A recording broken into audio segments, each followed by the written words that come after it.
Il existe 3 types de dépenses, celles qui sont utiles, celles qui vous font kiffer, et une 3e catégorie de dépenses très vicieuses qui ont l'air intéressantes, mais qui en réalité sont en train de pourrir votre vie et de vous obliger à rester pauvre. Depuis quelques années, j'ai la chance de fréquenter des millionnaires et même certaines fois des milliardaires. Et ces gens-là sont aussi riches car ils ont réussi à supprimer un petit nombre de dépenses que la plupart des gens font tous les jours dans leur quotidien. J'ai donc décidé de classer 23 achats que vous faites probablement chaque semaine et que je vous recommande fortement de supprimer dès maintenant. Je vais commencer par les dépenses les plus faibles, qui vous font perdre quelques dizaines, quelques centaines d'euros, et finir avec celles qui peuvent vous faire perdre des dizaines de milliers d'euros si vous ne les supprimez pas dès maintenant.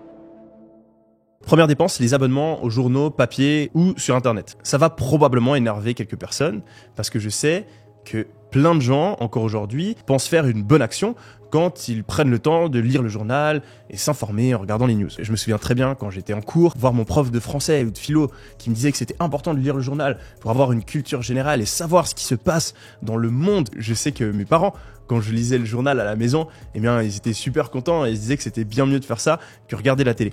Et fondamentalement, ils ont raison. C'est mieux de lire le journal que de perdre son temps sur TikTok ou de regarder la télé. Mais regarder les news, c'est pas non plus quelque chose qui va vous permettre de progresser dans votre vie. Et ouais, regarder les infos, c'est plus ou moins du divertissement. L'extrême majorité du temps qu'on passe à le faire est une simple perte de temps. On va enregistrer un tas de faits divers qui n'auront aucune utilité pour notre vie et vont même souvent nous stresser et nous faire avoir une vision du monde négative. Vous le savez sûrement, la plupart des articles de journaux parlent de sujets négatifs car ils savent que c'est les articles, les titres qui vont leur permettre d'obtenir le plus de clics. En plus de ça, aujourd'hui, si vous ne choisissez pas bien votre source d'information, vous avez énormément de chances de tomber sur des articles qui sont biaisés, mal sourcés et qui vont vous fournir des informations inexactes. Mais Yomi, tu dis n'importe quoi. Être informé de l'actualité, ça sert, ça permet d'avoir une culture générale et de pouvoir mieux comprendre le monde. Oui, c'est pas faux. Mais ça ne veut pas dire que c'est une activité dans laquelle vous devriez investir votre temps. Presque toutes les choses auxquelles vous pouvez dédier votre temps vont avoir des effets bénéfiques. Mais afin d'évaluer si vous devez le faire ou non,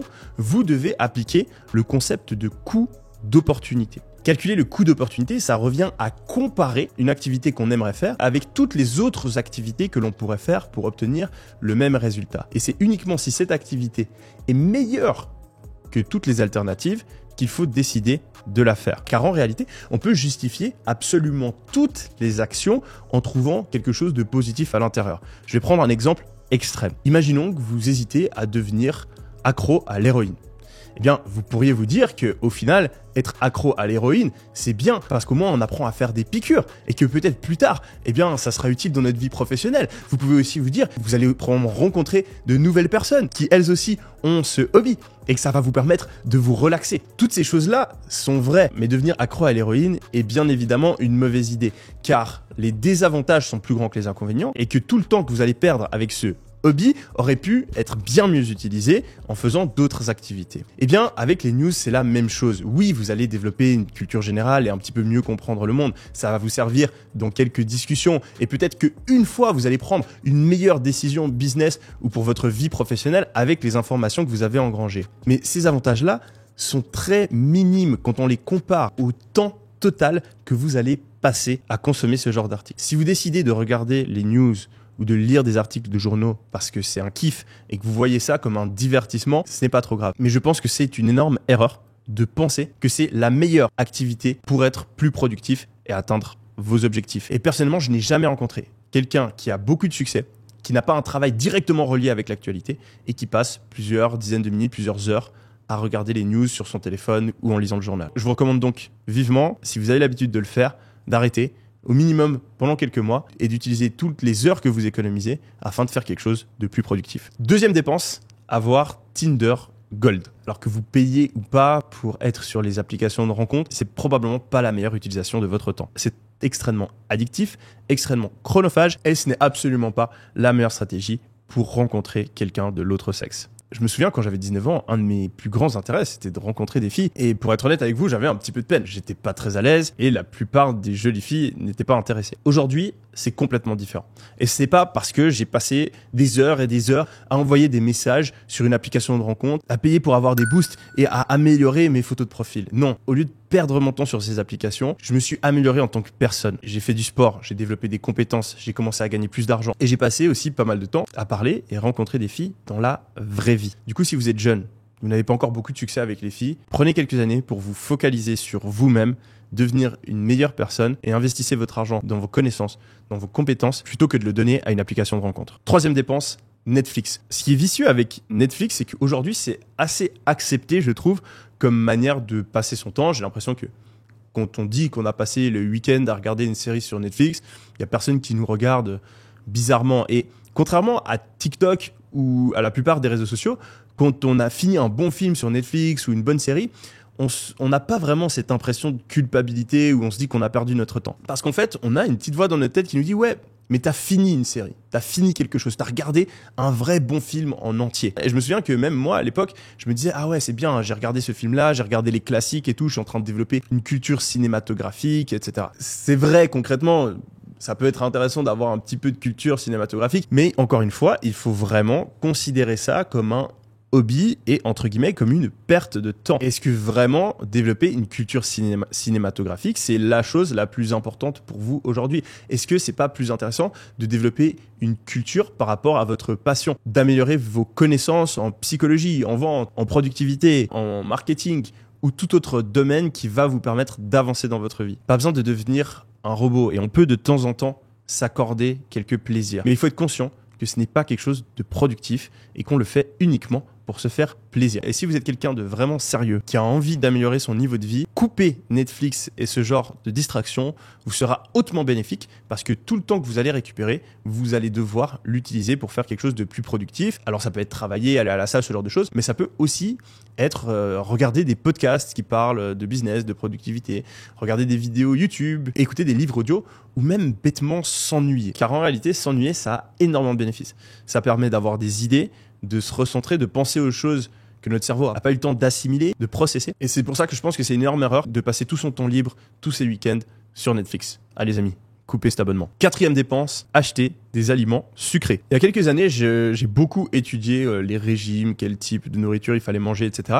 Et ce qui est drôle avec la nutrition, c'est que personne n'est d'accord. Vous allez voir un livre qui dit qu'il faut devenir vegan, un mec sur YouTube qui vous dit qu'il faut suivre le carnivore diet, un autre qui vous dit qu'il faut être keto, et tout le monde se contredit, tout le monde a des études pour prouver qui a raison, et au final, on se retrouve complètement perdu. Et du coup, j'ai décidé de creuser le sujet, et ce que j'ai réalisé, c'est qu'il y a énormément de personnes qui ont commencé un régime vegan, et se sont sentis beaucoup mieux. Il y a énormément de personnes qui ont commencé un régime keto, qui se sont sentis beaucoup mieux. Il y a énormément de personnes qui ont même commencé un régime carnivore où on mange que de la viande et qui se sont sentis beaucoup mieux. Alors toutes ces catégories de personnes ont des régimes complètement différents, mais il y a un simple point commun et c'est l'arrêt ou la réduction forte des nourritures sucrées. Et quand je dis sucré, je parle pas uniquement des sucres rapides, type dessert, bonbons, coca, etc.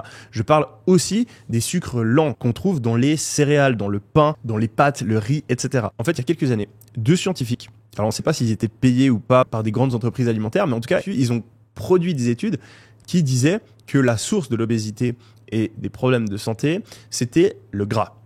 Et en fait, ces études, elles ont été republiées de partout. Et je me souviens que quand j'étais gamin, on me disait, attention, faut pas manger gras. Dans les supermarchés, on a commencé à créer plein d'aliments qui étaient sans gras ou avec matière grasse limitée. Et en fait, ce qui s'est passé, c'est que suite à ça, le taux d'obésité, notamment aux États-Unis, n'a cessé d'augmenter. Et en fait, on s'en est rendu compte quelques années plus tard, ce n'est pas le gras qui rend gros, ce n'est pas le gras qui crée en priorité les problèmes de santé, c'est le sucre. Et ça, dans la tête de la plupart des gens, ça a beaucoup de peine à rentrer. Vous pouvez manger super gras et être en très bonne santé. Personnellement, c'est ce que je fais. Je mets de l'huile d'olive à foison sur tout ce que je mange des avocats, je mange de la viande grasse et ça ne pose aucun problème. Je ne suis pas gros, je me sens très bien dans mon corps et dans mon cerveau. Par contre, j'ai complètement supprimé de mon alimentation le pain. Je ne mange pas ou très peu de pâtes et de riz. La majorité de mon alimentation est composée de légumes et de viande. Ça permet une meilleure santé physique et une meilleure santé mentale. Et ça, bien sûr, ça vous aidera à gagner plus d'argent. Du coup, je vous recommande fortement de supprimer tous les sucres rapides, ça c'est une évidence, et de limiter au maximum les sucres lents, éviter les aliments avec des céréales type gluten, blé, etc. au maximum, et vous allez voir que très rapidement, vous allez vous sentir mieux et donc être plus productif. Dépense numéro 5, les abonnements. Donc sans s'en rendre compte, on va souscrire à plein d'abonnements sur internet, on met sa carte par ici, on met sa carte par là et on s'en rend pas compte, mais à la fin de l'année, ça peut s'additionner et faire très vite très mal. Ce que je vous recommande donc fortement de faire, c'est d'être sur une banque en ligne, type Revolut, Conto, Trade Republic, etc. et d'utiliser l'option carte virtuelle. Vous allez donc pouvoir créer des cartes sans que ça vous crée de coûts supplémentaires. Et en fait, vous utilisez ces cartes virtuelles pour tous les achats que vous faites sur Internet. Et ensuite, ce que vous faites, une fois tous les 3 mois, tous les 6 mois, eh bien, c'est que vous annulez la carte, vous la bloquez et vous créez une nouvelle carte. Et comme ça, tous les abonnements que vous avez sur cette première carte, ils vont pas pouvoir se renouveler et vous n'avez pas besoin du coup d'aller vous désinscrire de tous les abonnements que vous avez pris. Ne vous inquiétez pas, on a toujours un peu peur que voilà, on oublie de payer un abonnement super important et qu'on se fasse bloquer, etc.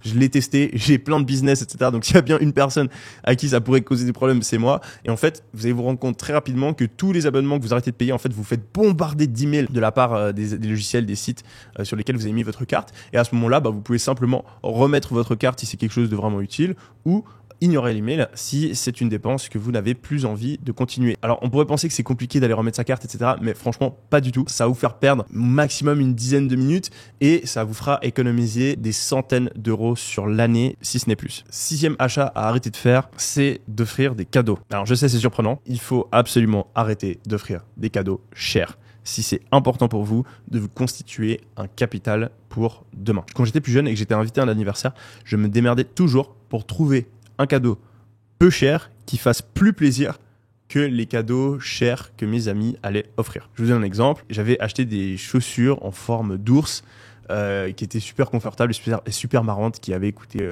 moins de 20 € pour un anniversaire d'une personne qui m'était très proche. Et ce cadeau avait fait marrer la personne, vu qu'il y avait une blague par rapport au fait qu'il ressemblait à un ours. Il les avait adorés et pour autant, ça m'avait pas coûté super cher. À ma mère, je me souviens que je lui offrais jamais des choses matérielles parce que ça comptait pas beaucoup pour elle. Et à la place, je lui offrais une soirée où on faisait à manger ensemble et on prenait du temps ensemble, ou on partait un week-end ensemble pour faire des balades parce qu'elle adorait ça. C'est des choses qui me coûtaient rien, mais vu que j'avais pris le temps à qu'est-ce qui allait faire rigoler ou qu'est-ce qui allait faire plaisir à la personne, et bien au final ça lui faisait encore plus plaisir. Et pour tout ce qui coûte de l'argent, et bien moi personnellement, quand j'étais jeune, je faisais extrêmement attention à mon argent parce que je me sentais pauvre, mais aujourd'hui je suis ultra généreux. Quand je vais au restaurant, c'est à chaque fois moi qui paye. J'invite mes proches dans des endroits magnifiques, je fais des cadeaux qui coûtent des milliers d'euros, et ça je peux le faire aujourd'hui parce que j'ai su à l'époque économiser pour construire mon futur. Rappelez-vous de cette phrase, il vaut mieux être radin pendant quelques années pour pouvoir être généreux pendant le reste de sa vie. 7e achat à arrêter immédiatement. Starbucks et tous les autres types de cafés et boissons qui coûtent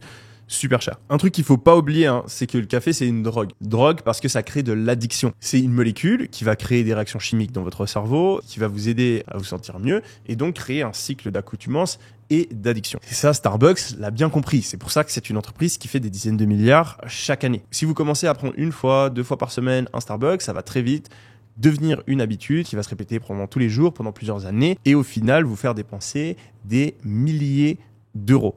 Si vous avez vraiment envie de boire du café, faites-le à la maison. Dépense numéro 8, et celle-là, il y a peu de personnes qui sont au courant. Souvent, on a même l'impression que c'est une bonne idée de le faire, mais en réalité, c'est une énorme erreur de prendre des assurances. Et pour ça, il faut comprendre le business model de l'assurance. En gros, une assurance, c'est un business très très simple, où ils vont calculer en moyenne combien de personnes vont avoir besoin de l'assurance et combien ils vont dépenser si c'est le cas. Prenons l'exemple d'une assurance santé pour votre chien. Ils vont faire plein de calculs et ils vont réaliser qu'en moyenne, par animal, il va y avoir, 2 problèmes de santé sur 15 ans et que ces 2 problèmes de santé vont coûter 200 € chacun et que donc sur 15 ans, un chien, ça va leur coûter 240 €. Ensuite, une fois qu'ils ont ce chiffre-là, ils vont ajouter un premium qui vont leur permettre de gagner de l'argent. Et ils vont vous demander, pour une assurance santé pour votre chien, de payer 480 €. Ils vont ensuite diviser ce chiffre-là par le nombre de mois et au final, vous payez 3 balles par mois et puis vous dites « Ah, mais ça coûte que 3 balles par mois. Et comme ça, s'il y a un problème, je suis sûr que ce sera bon. » Et oui, c'est le cas, ce sera bon. Mais en fait, c'est extrêmement rare que l'assurance paye plus pour vous que vous ne payez pour l'assurance. Et en moyenne, sur toute votre vie, sur toutes les assurances que vous prenez, vous êtes presque sûr et certain d'avoir perdu de l'argent avec les assurances. Je suis pas en train de dire qu'il faut jamais prendre d'assurance. Il y a des cas de figure où c'est utile, notamment les cas de figure où si la chose contre laquelle vous vous assurez venait à arriver, ça vous mettrait dans de grosses difficultés financières. Là, ok, ça peut être intéressant de prendre une assurance. Je pense par exemple à l'assurance pour la santé, parce que imaginons que vous avez une maladie grave et que ça vous coûte 200 000 euros de frais, vous les avez pas. Bien dans ce cas de figure, c'est quand même vraiment sympa d'avoir une assurance. Même chose pour assurer des biens qui coûtent extrêmement cher, une assurance incendie, une assurance à votre voiture, ce genre de trucs. Mais pour toutes les autres assurances qui concernent des frais moins importants, vous avez systématiquement intérêt à ne pas les sélectionner. Une assurance annulation pour un vol, une assurance santé pour votre animal de compagnie, une extension de garantie, l'Apple Coverage, tous ces trucs, en moyenne, à chaque fois que vous prenez l'assurance, vous perdez de l'argent. C'est bien mieux d'avoir un petit peu d'argent de côté au cas où il y a un problème et puiser dedans si c'est le cas. Parce que oui, ça fait plaisir quand on casse la vitre de son iPhone de rien avoir à débourser, mais en réalité, l'argent que paye l'assurance à ce moment-là, c'est moins sur la moyenne de votre vie que l'argent que vous aurez dépensé pour vous assurer à chaque fois. 9e achat qu'il faut arrêter de faire, c'est les fast-food. C'est assez évident, ça coûte plus cher que faire à manger, mais en réalité, c'est bien pire que ça. Les fast-food, ça a un effet néfaste sur votre compte en banque de manière indirecte. Manger malsain, ça vous rend moins intelligent, ça fait baisser votre QI et ça fait baisser votre niveau d'énergie. Et ces deux choses-là sont fortement corrélées à votre compte en banque. Donc, quand vous achetez un McDo à 15 €, vous êtes en train de perdre les 15 €, mais vous êtes aussi probablement en train de perdre 10 € de plus, 20 €, 100 € de plus, de par la perte en productivité que vous allez avoir et donc la perte de potentiel financier, que ce soit à travers votre business ou votre travail. Finalement, il y a aussi un autre petit truc auquel on pense rarement, qui est l'effet domino. Une mauvaise habitude a une forte probabilité d'entraîner une deuxième mauvaise habitude, qui entraînera une troisième mauvaise habitude, etc., etc. C'est beaucoup plus probable, après avoir mangé un McDo, que vous ayez envie de jouer aux jeux vidéo. Et ensuite, après avoir joué aux jeux vidéo, que vous ayez envie de vous coucher plus tard. Et ensuite, vu que vous êtes fatigué le lendemain, vous ayez envie de remanger quelque chose de malsain, etc., etc., jusqu'à perdre plusieurs jours, voire plusieurs semaines à cause d'une simple décision de manger un petit peu de fast-food. Achat numéro 10 à arrêter, c'est l'alcool. Alors je vais avoir l'air d'un hypocrite. Je suis quelqu'un qui boit de l'alcool depuis des années. J'aime bien faire la fête, j'aime bien m'amuser avec mes potes, prendre des shots, etc. Et je suis bien conscient des effets positifs, disons, de l'alcool qui permettent de se désinhiber, d'atteindre une certaine euphorie, de s'amuser, voire même de créer des connexions qui n'auraient pas été aussi rapidement possibles que sans alcool. Je suis aussi quelqu'un qui aime le goût de l'alcool, donc je suis pas forcément la meilleure personne pour parler de ça. Mais récemment, j'ai fait un test. Pendant 3 mois, j'ai arrêté de boire de l'alcool. À l'époque, je buvais de l'alcool comme environ une fois par semaine, quand j'allais au resto ou en boîte avec des amis. Et après cette expérience, donc ces 3 mois se sont terminés il y a 2 semaines, je suis parti en vacances et pendant 10 jours, j'ai recommencé à boire de l'alcool. Donc, j'ai vraiment le contraste parfait pour voir à quoi ressemble ma vie quand je bois et à quoi ressemble ma vie quand je ne bois pas. Et suite à tout ça, je suis encore plus convaincu que si votre objectif dans votre vie maintenant, c'est de gagner plus d'argent, c'est de vous améliorer, c'est d'atteindre vos objectifs, l'alcool est un des plus gros freins qui existent dans votre vie. Et si vous êtes quelqu'un qui consomme de l'alcool régulièrement, vous ne vous en rendez probablement pas compte. Mais l'alcool détruit purement et simplement votre motivation, votre drive, votre ambition. Quand on boit de l'alcool, on est beaucoup moins motivé. Et je ne parle pas juste du lendemain où on est en gueule de bois, on n'a rien envie de faire, etc. Ça, c'est la version extrême. Non, les effets négatifs, ils sont bien plus longs et persistants que ça. Je pense qu'il faut plus ou moins une semaine après votre dernière consommation d'alcool, si ce n'est plus, avant que votre cerveau ne recrée ses réserves de dopamine qui sert à la motivation. Si vous êtes quelqu'un d'assez fainéant, je vous promets, c'est extrêmement dur de ne pas être motivé, de ne pas travailler sur soi, de ne pas avoir des ambitions, des objectifs. Si vous ne buvez pas, vous ne passez pas de temps sur les réseaux sociaux et vous faites du sport. Si vous faites toutes ces choses-là, en plus vous ajoutez à ça une alimentation saine et un bon cycle de sommeil, vous allez devenir une nouvelle personne. La partie ambitieuse de votre personnalité va ressortir sa tête et vous allez à nouveau kiffer travailler. Vous allez avoir une petite voix dans votre tête qui vous dit « Ah ouais, mais en fait, on pourrait faire ça. Ah ouais, j'ai trop envie de faire ça. Ah, mais je peux faire ça pour gagner plus d'argent. » Et quand on boit, en fait, cette voix-là, elle disparaît. Donc, c'est cool parce que voilà, on s'amuse plus, on se prend moins la tête, mais à moyen et long terme, ça détruit notre potentiel. Donc, si vous voulez augmenter votre potentiel financier, arrêtez purement et simplement de boire pendant plusieurs mois, voire à l'infini. Et moi, personnellement, ce que j'ai décidé de faire, c'est de ne pas boire une goutte d'alcool en dehors de mes vacances. Parce que comme je l'ai dit plus tôt, je suis pas un mec qui va vous dire que boire de l'alcool, ça change rien, on s'amuse de la même chose sans alcool qu'avec alcool. C'est pas vrai. C'est chimiquement pas vrai. L'alcool permet un niveau d'euphorie qui n'est pas possible d'atteindre sans. Et si vous aimez faire la fête, c'est bien moins fun sans alcool. Et donc je pense que la meilleure manière de le gérer, c'est de ne pas boire pendant toute une partie de l'année pour être productif. Et ensuite, quand on a vraiment envie de kiffer, on boit et on essaye de pas trop boire pour éviter les effets négatifs. Achat numéro 11 à arrêter, c'est les jeux vidéo. Pour la même raison que l'alcool, ça détruit la motivation. Mais avec un fonctionnement différent. En fait, les jeux vidéo vont nous faire dépenser la motivation qu'on a à s'améliorer dans notre vie pour s'améliorer dans un jeu vidéo.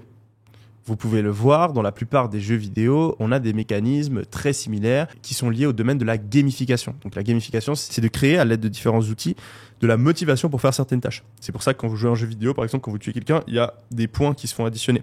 C'est pour ça qu'il y a des niveaux dans les jeux vidéo. C'est pour ça que vous pouvez débloquer de nouveaux équipements, de nouvelles quêtes, de nouvelles voitures, de nouveaux objets. Vous pouvez gagner plus d'argent. Et en fait, ça permet aux joueurs de voir un effet de progression plus ils jouent dans le jeu.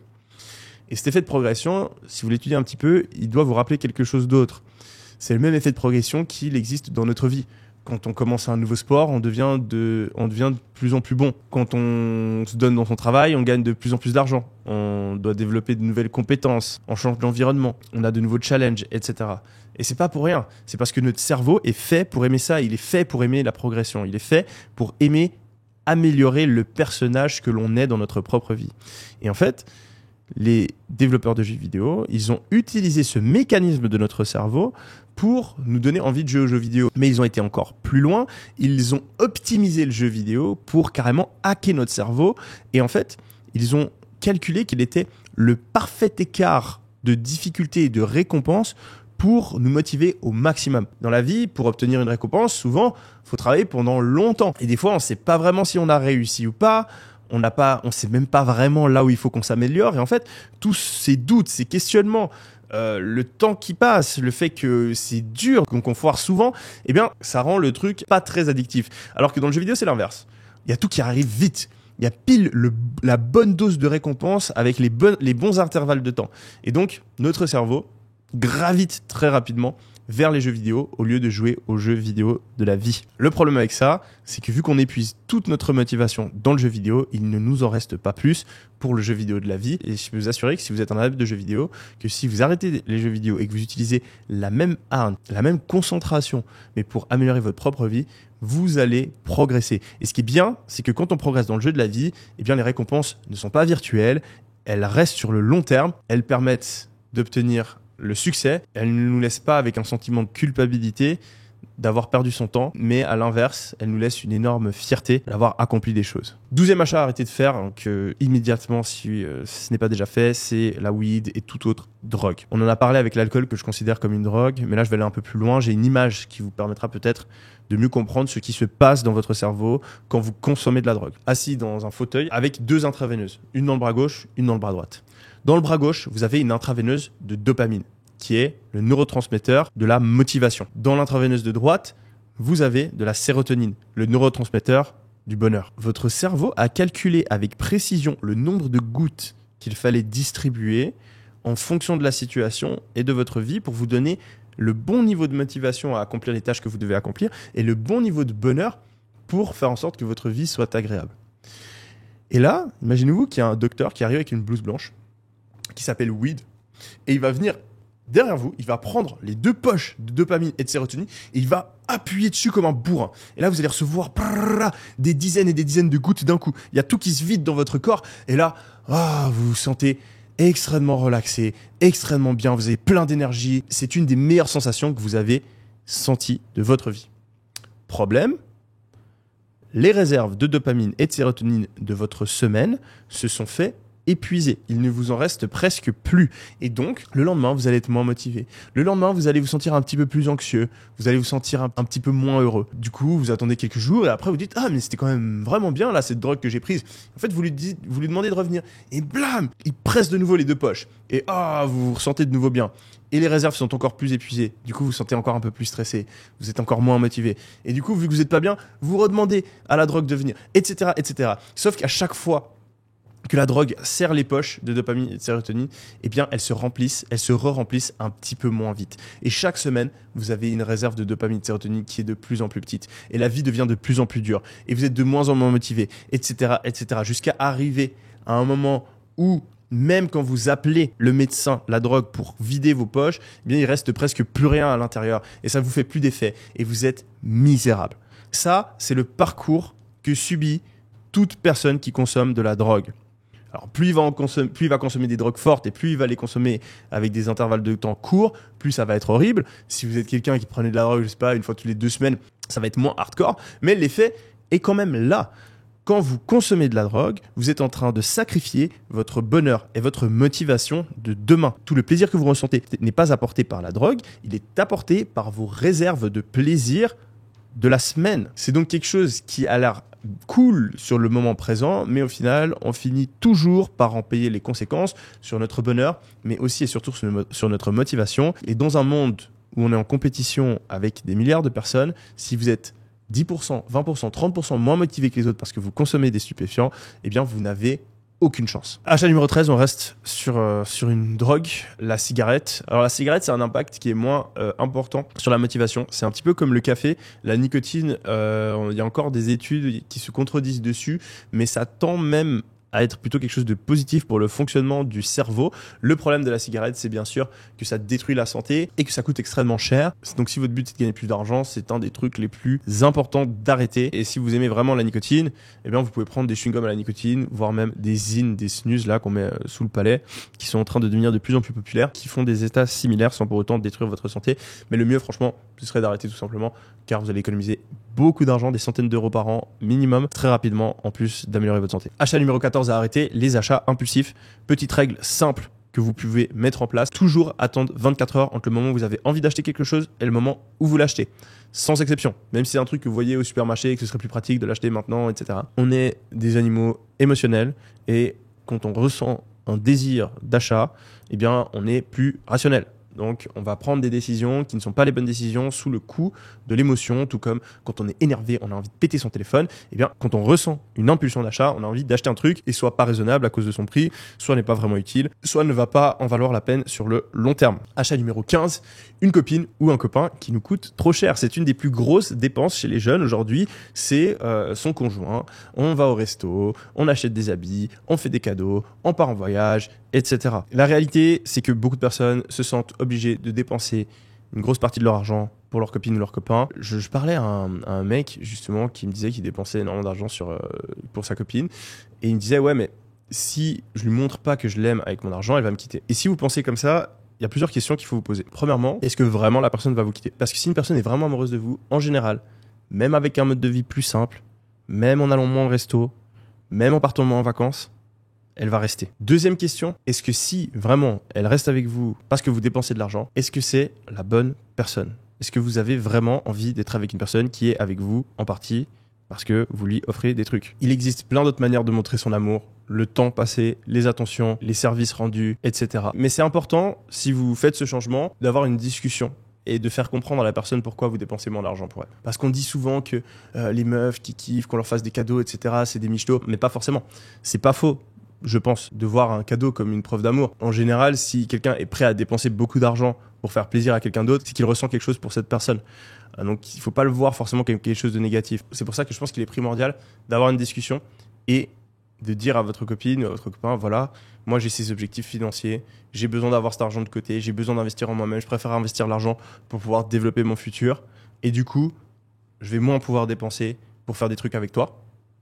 Mais sur le long terme, ça nous permettra d'avoir encore plus d'argent et d'avoir un couple qui fonctionne encore mieux. Et au lieu de te faire des cadeaux, je te montrerai mon amour d'une autre manière.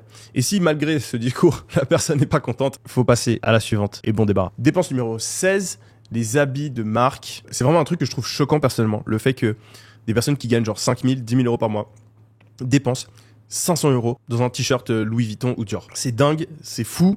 Et ça montre à quel point le cerveau humain est des fois illogique. Si vous n'êtes pas millionnaire, n'achetez pas d'habits de marque. Ça n'en vaut absolument pas la peine. J'ai déjà acheté des habits de marque parce que quand j'étais jeune, j'avais envie d'en acheter, j'avais pas l'argent. Quand je suis devenu multimillionnaire, j'ai pu le faire, ça m'a fait plaisir. Aujourd'hui encore, j'achète des habits qui n'ont certes pas de logo, mais qui sont des habits de marque et qui coûtent plusieurs centaines, plusieurs milliers d'euros. Mais je suis multimillionnaire. Aujourd'hui, quand j'achète un pull à 2000 euros, ça revient en pourcentage de mes revenus à beaucoup moins que d'acheter un pull chez H&M à l'époque. C'est donc pour ça que je le fais. Je préfère payer extrêmement cher pour avoir vraiment la meilleure qualité. Mais c'est absolument pas une bonne décision pour quelqu'un qui gagne 5-10 000 euros par mois. Le prix est beaucoup trop élevé par rapport aux avantages que ça procurera dans la vie de quelqu'un qui a ce genre de revenus. Si vous avez envie d'avoir une belle apparence, prenez le temps de regarder ce qui est à la mode. Ça va vous prendre quelques heures. Il y a plein de comptes sur TikTok que vous pouvez suivre, etc. Dans votre groupe de potes, qui reçoit le plus de compliments sur sa tenue, demandez-lui où il achète ses habits. Allez à Zara, allez à H&M, allez peut-être à Massimo Dutti si vous voulez vraiment faire une folie. Et surtout, prenez des habits qui sont à votre taille, qui sont à la mode. Faites-les ajuster si vraiment vous voulez aller un petit peu plus loin. Allez à la salle, comme ça votre corps sera beau et vos habits vous iront mieux. Et vous aurez beaucoup plus de compliments sur votre tenue, sur votre style, qu'un plouc qui sait pas s'habiller et qui a été dépensé 500 euros chez Dior. De loin, vous recevrez plus de compliments, vous serez plus respecté, vous aurez plus de succès avec le sexe opposé et vous aurez beaucoup plus d'argent dans votre compte en banque. Achat numéro 17, une montre de luxe. Alors ça va vous faire marrer parce que je suis un mec qui a dépensé plus d'1 million d'euros en montre et je suis en train de dire que c'est pas un bon achat. Donc non, je suis pas devenu fou. Je suis tout simplement en train de faire la différence entre les montres de luxe qui perdent en valeur et les montres de luxe qui gagnent en valeur.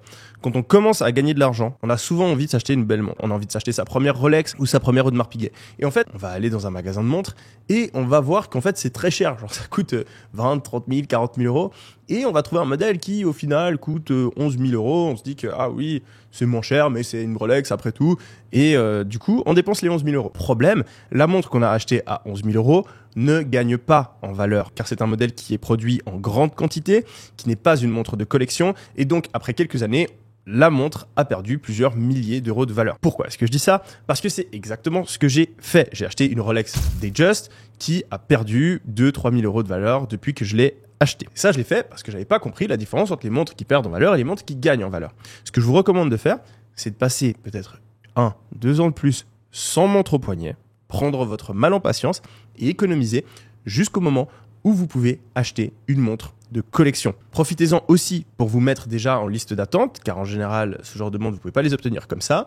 Donc, vous allez en boutique, vous allez chez Rolex, vous allez chez Audemars, vous leur expliquez que vous n'y connaissez rien, vous voulez acheter votre première montre, vous êtes patient, vous avez envie d'acheter un beau modèle, vous lui demandez la brochure, vous regardez la brochure, vous vous mettez en liste d'attente sur 1-2 modèles, ensuite tous les 3 mois, vous repassez à la boutique, vous dites bonjour, vous apprenez à connaître les vendeurs, etc. Comme ça, ils se rappellent de vous. Et 1 an plus tard, 1 an et demi plus tard, vous allez avoir une bonne surprise.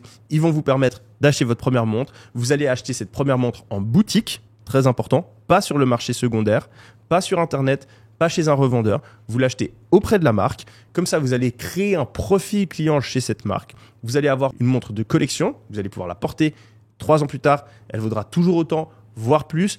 Et 3 ans plus tard, quand vous gagnez plus d'argent, vous pouvez revoir le même vendeur et lui dire « Oui, j'aimerais une montre un petit peu mieux ».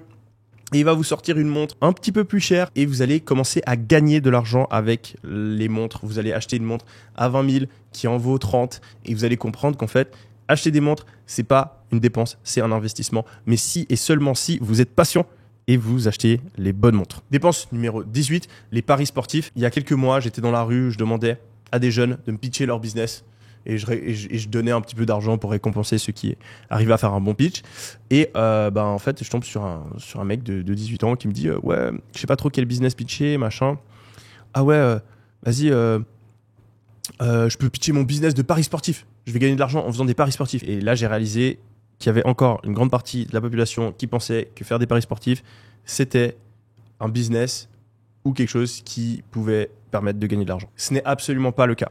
Il existe peut-être 1-2% des gens qui gagnent de l'argent avec les paris sportifs, mais c'est des personnes qui ont une connaissance ultra approfondie du sport, souvent qui utilisent des modèles statistiques et mathématiques en fonction du nombre de blessés, de quel joueur joue dans quelle équipe, etc. pour calculer une probabilité de gain d'une équipe. Et c'est aussi et souvent des personnes qui ont des informations que la plupart des gens n'ont pas. Ils ont des contacts dans les clubs. Ils savent qu'un joueur, par exemple, est blessé alors que c'est pas une information qui est publique. Ils savent que quelqu'un est malade, etc. Et ils utilisent ce genre d'informations pour avoir un avantage sur les autres et potentiellement gagner de l'argent avec les paris sportifs. C'est une erreur d'espérer que parce que vous suivez la Ligue 1 et que vous avez fait du foot pendant 10 ans, eh bien, que vous pouvez prédire avec succès les équipes qui vont gagner avec assez de précision pour gagner de l'argent en faisant des paris sportifs. Encore une fois, les entreprises de paris sportifs sont un business. Ils ont une méthode assez simple qui leur permet de toujours gagner sur le long terme. Et c'est l'ajout de ce qu'on appelle un VIG. C'est une marge qu'ils vont prendre sur les paris.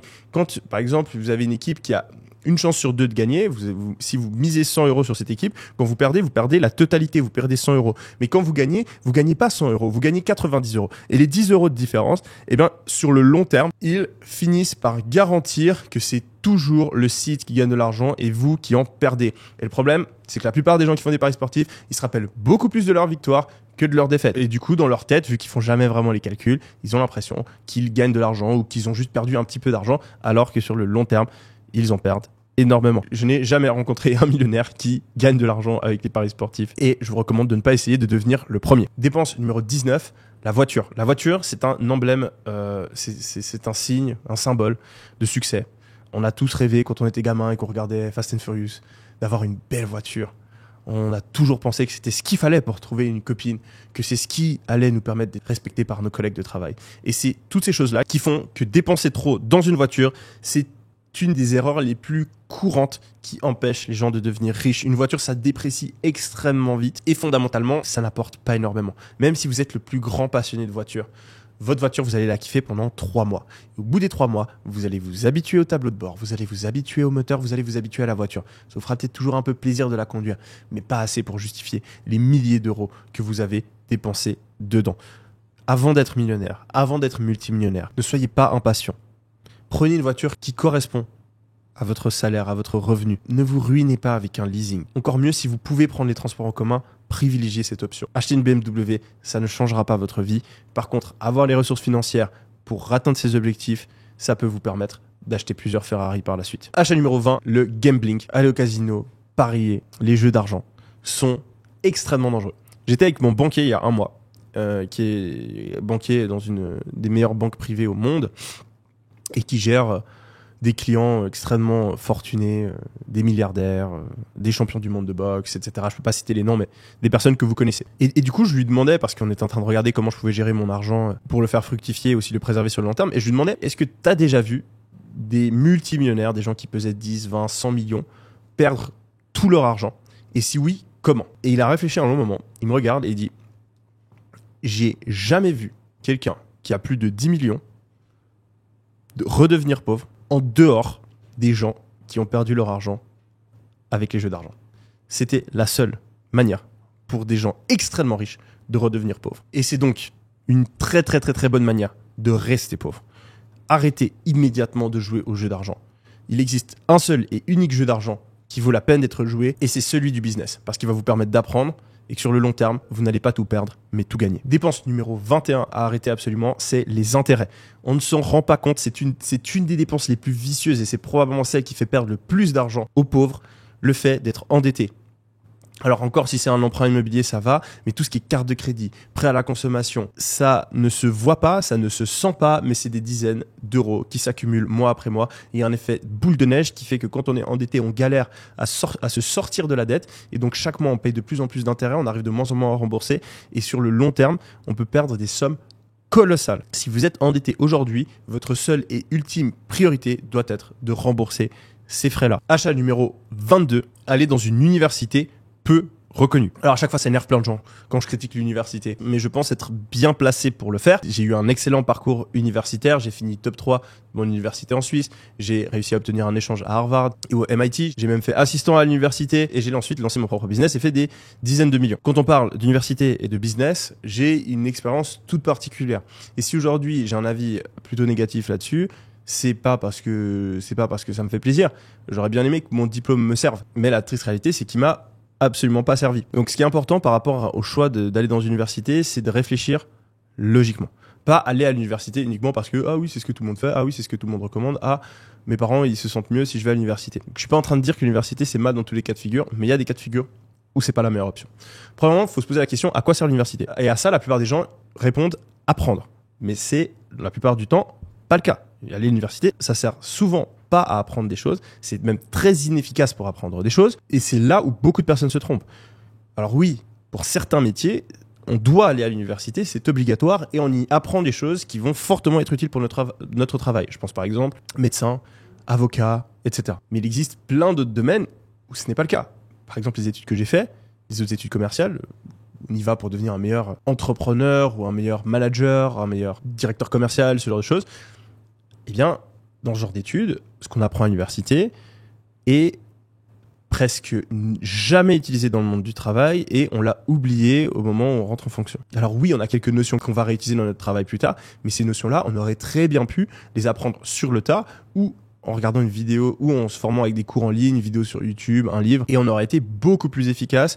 On n'aurait pas eu besoin de passer 5 ans uniquement à apprendre et à passer des tests. Du coup, si on est dans cette catégorie-là et qu'on réalise qu'aller à l'université, c'est pas la meilleure manière d'apprendre, mais il reste quand même 3 raisons qui peuvent rendre l'université utile. La première, c'est que si on a un diplôme universitaire, on gagnera plus en tant que salarié. La deuxième, c'est de se dire qu'on va créer un réseau. Et la troisième, c'est de se dire que en quelque sorte, on est assuré contre la pauvreté, on arrivera toujours à trouver un travail parce qu'on a un diplôme universitaire. Alors ces 3 raisons sont assez valables. Si vous avez envie d'être employé, d'être salarié, faire des études, ça vous permettra probablement de négocier un salaire légèrement plus élevé. Mais attention, comme j'ai dit plus tôt, il faut que ce soit une université reconnue. Si c'est une université dont personne n'a entendu parler, l'impact sur votre salaire, il va être minime. Donc attention à ne pas aller à l'université pour aller à l'université. Il faut aller à l'université dans un diplôme qui est en lien avec le travail que vous voulez faire et si possible, un diplôme qui est reconnu. Deuxième point, le réseau. Alors bon, ça dépend encore du travail qu'on a envie de faire. Encore une fois, si on est dans une université médiocre, on va créer un réseau avec des personnes qui vont pas spécialement nous permettre d'avoir des opportunités plus tard. Et si on va vraiment à l'université pour le réseau, quand on est à l'université, il faut vraiment passer du temps à se créer un réseau.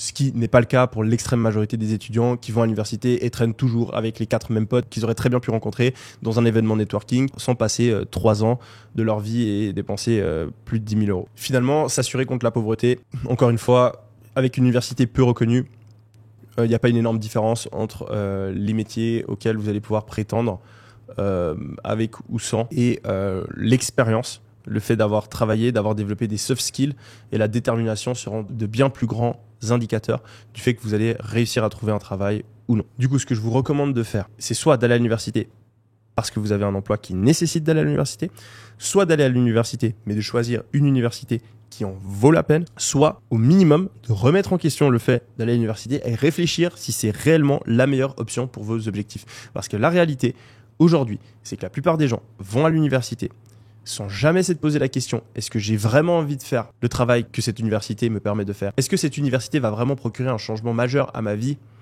et au potentiel que j'ai dans le travail que j'ai envie d'effectuer? Et finalement, est-ce que je sais vraiment ce que j'ai envie de faire de ma vie? C'est dingue, mais je suis convaincu qu'aujourd'hui, la plupart des étudiants ne savent pas vraiment ce qu'ils ont envie de faire de leur vie et se disent juste, je vais à l'université parce que tout le monde va à l'université et puis que de toute façon, je sais pas quoi faire de ma vie, donc autant que j'aille à l'université et puis mes parents ils seront contents si je vais à l'université. Mais ce n'est pas un raisonnement pertinent pour décider de comment vous allez allouer 3 à 5 ans de votre vie pendant vos meilleures années et plusieurs milliers, voire plusieurs dizaines de milliers d'euros en frais universitaires et en frais pour couvrir votre mode de vie pendant ces années-là. Donc je vous recommande fortement de vous poser pendant une semaine et de faire ce qu'on appelle un Ikigai. C'est une liste de toutes les choses qui vous motivent, qui vous intéressent, de vos forces, de vos faiblesses et d'essayer de regarder quel métier, quelle opportunité business, quel moyen de gagner de l'argent combine ces choses-là. Pendant cette semaine, allez parler à des gens qui font les métiers qui vous intéressent, qui sont entrepreneurs si ça vous intéresse d'être entrepreneur. Allez essayer les métiers que vous avez envie de faire. Et avec toutes ces informations, vous arriverez à déterminer qu'est-ce qui vous intéresse le plus, qu'est-ce qui vous correspond le plus.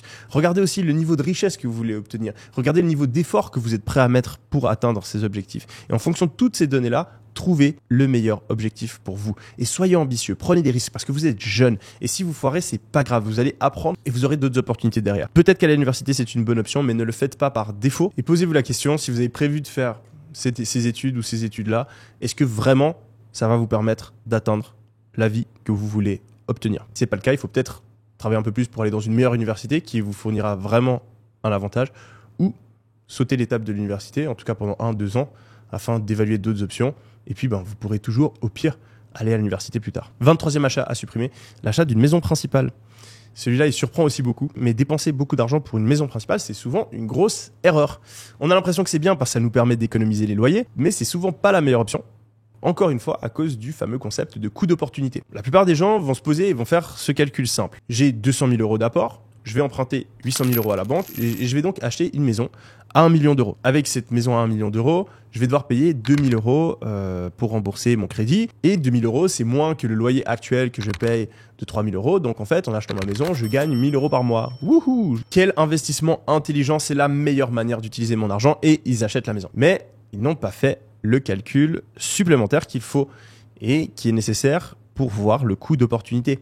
Et ouais, parce que c'est 200 000 euros, on pourrait faire quelque chose d'autre avec. On pourrait par exemple faire de l'immobilier locatif. Et souvent, on peut trouver un appartement qui aura un meilleur rendement que la maison qu'on est en train d'acheter. On peut par exemple utiliser ces 200 000 euros pour emprunter 800 000 euros pour acheter des appartements qui vont nous rapporter au total 6 000 euros par mois. Quand on rembourse le crédit, etc., il nous reste 4 000 euros de bénéfices et on va pouvoir louer une maison qui est encore plus grande et plus belle que celle qu'on avait envie d'acheter pour 3 000 euros et avoir encore 1 000 euros qui nous tombent à la fin du mois sans qu'on ait rien besoin de faire. On a la même maison, voire mieux, et on a 1 000 euros par mois qui tombent avec le même investissement. Et en plus, on a mis un pied dans l'immobilier locatif. Derrière, on va pouvoir reproduire ce genre d'opération et puis se créer un revenu complémentaire qui pourra potentiellement, dans le futur, nous permettre d'arrêter de travailler. Alors bien sûr, c'est un exemple, en fonction des chiffres, en fonction de nos objectifs, de nos envies. C'est quand même intéressant d'acheter une maison principale, mais il est super important, avant de le faire, de se poser la question, est-ce que vraiment c'est la meilleure utilisation de tout l'argent que j'ai mis de côté? Et de mon expérience, c'est rarement le cas. La plupart des millionnaires, multimillionnaires que je connais achètent une maison principale que tard dans leur parcours